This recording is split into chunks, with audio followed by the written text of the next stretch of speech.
بسم الله الرحمن الرحيم يسألونك عن الأنفال قل الأنفال لله والرسول فاتقوا الله وأصلحوا ذات بينكم وأطيعوا الله ورسوله إن كنتم مؤمنين. إنما المؤمنون الذين إذا ذكر الله وجلت قلوبهم وإذا تليت عليهم آياته زادتهم إيمانا وعلى ربهم يتوكلون.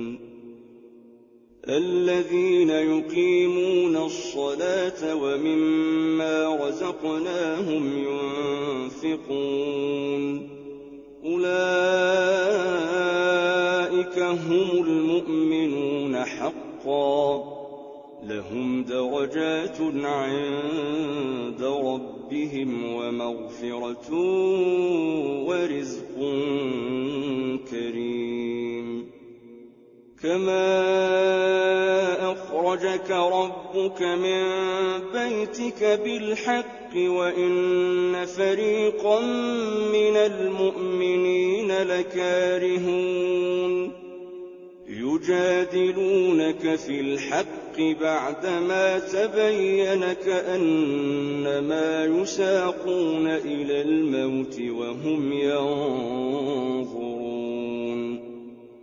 وإذ يعدكم الله إحدى الطائفتين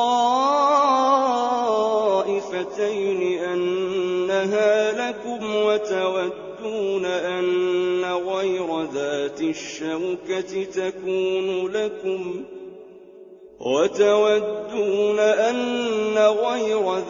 الشوكة تكون لكم ويريد الله أن يحق الحق بكلماته ويقطع دابر الكافرين. ليحق الحق ويبطل الباطل ولو كره المجرمون. إذ تستغيثون ربكم فاستجاب لكم أني ممدكم ب1000 من الملائكة مردفين.